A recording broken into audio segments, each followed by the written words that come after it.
La pollution de l'air émanant des sites de concassage, un plan d'action à court, moyen et long terme vient d'être approuvé. Il prévoit entre autres de revoir la zone d'installation de ces sites. Dorénavant, un périmètre sera défini autour des axes routiers et des habitations, mais déjà certains opérateurs ont pris les devants pour limiter la dispersion des particules, comme à La Chaumière, l'un des sites de concassage de Gamma Materials. Voyez le reportage de David Rajkumar. C'est une scène devenue presque quotidienne pour les automobilistes sur cette route de La Chaumière. Une couche de poussière recouvre souvent cet axe très fréquenté.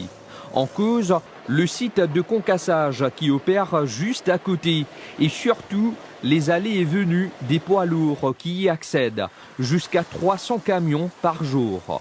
Il y a un arroseur, un sprinkler des côtés, un lot l'entrée, un lot la sortie. Nous avons un camion balayeuse qui nettoie la route tous les jours, suivi d'un camion citerne qui aussi lave la route. Et en plus, sur le bordure de la route, je vous trouvais qu'il y a un filet vert. Et en haut de ce filet-là, nous aussi, il y a un sprinkler.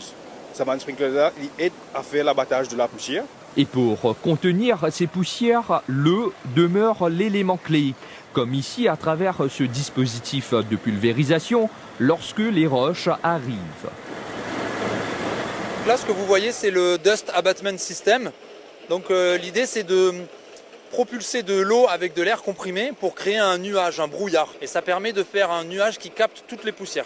Ici, 300 à 400 mètres cubes d'eau sont consommés quotidiennement. Une ressource extraite à partir de 2 forages et réinjectée ensuite grâce à un système de recyclage.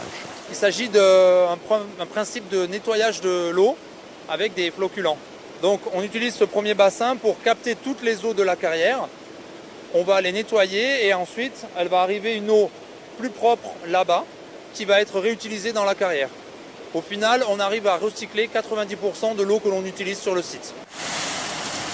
Implanté depuis 2005, le site de concassage opère dans une zone tampon d'1 kilomètre. Mais les autorités envisagent la possibilité de réduire à 500 mètres ce périmètre pour certains sites. Il est peut-être remis en cause prochainement à être à 500 mètres en fonction des installations.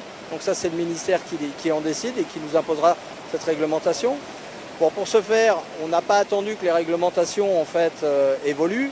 Nous, ce qu'on a fait, c'est qu'on a avancé aussi de notre côté pour faire évoluer nos installations vers vraiment les envols de poussière vraiment diminués. Donc ce qu'on a travaillé, on a mis à peu près 90 millions de roupies depuis 2021 dans toute cette partie environnementale. La zone tampon d'1 kilomètre devrait être maintenue pour les sites de concassage regroupés et les zones avec un niveau de pollution élevé.